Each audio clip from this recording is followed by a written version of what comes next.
What's happening, everybody? Welcome back to Tavian's World of Reptiles. I hope y'all are doing well and taking care of yourselves. I'm up here in the snake room. I was just kind of going through, checking on some of the animals, getting ready to open some doors. So I figured I'll just go ahead and bring you along with me because there's a few things, a few surprises that are happening with some snakes. So let's go ahead and check those out.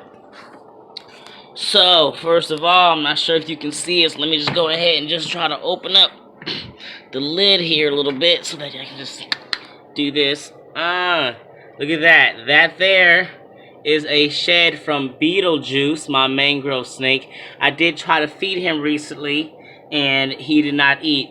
So in the same method I did last time. So I am confirming that with his personality, he is definitely not one of those snakes that will eat during shed. So far, 90% of my other snakes do, with the exception of Cogsworth. But he is also not one that's going to eat during shed. So there we go. He has dropped his shed, so I'm going to come back in there and get that for him soon. Latch those back up real quick. Then we're going to come on over here real quick. And then come on back here. Boom. Another shed. That one is from Cogsworth, my Rosie Boa. He's been in hiding. He hasn't really been active since we moved him in here.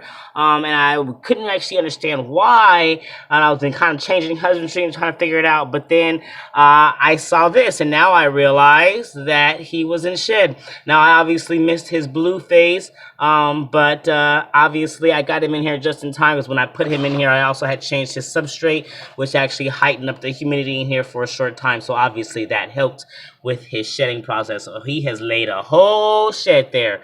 So that's great news. Great news. Close that back up. I'll come back for that also. Boom. Click. Man, coming on over here real quick. Down. Shere Khan shed the other day. I don't have his shed around, but that was a little bit ago, I guess. But then look at that. There's another one. Cruella is one of my more active snakes, and she has not been active since their enclosure has been moved in, and that's because she has been in blue, and now she has shed this skin, so I expect that her level of activity will shoot back up as well, now that she's got that skin all up and out of the way there. Sorry, my finger was literally just all in the camera, I didn't realize it. So yeah, but yeah, there's her skin. There it is, and she has newly shed as well. So look, I got a lot of snakes rolling up in here shedding right now. It's great. And Type is up here. Now she's hands down my most active snake, between her and Shere Khan, really. And she's been inactive since her enclosure has been here. That's because she has been in blue. So hopefully she too will be dropping a skin in the next couple of days.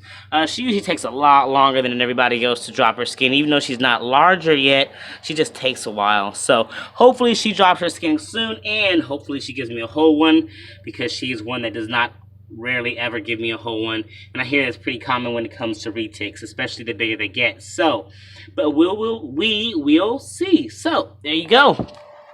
There y'all go. All the snakes that are currently been in blue are shedding out their skin, and Type is still to go. And it's just not been very active here because these are some of my most active snakes, and if they're not active, then it's just kind of dull around here. I gotta go in and actually give them attention instead of letting them come out to me. Man.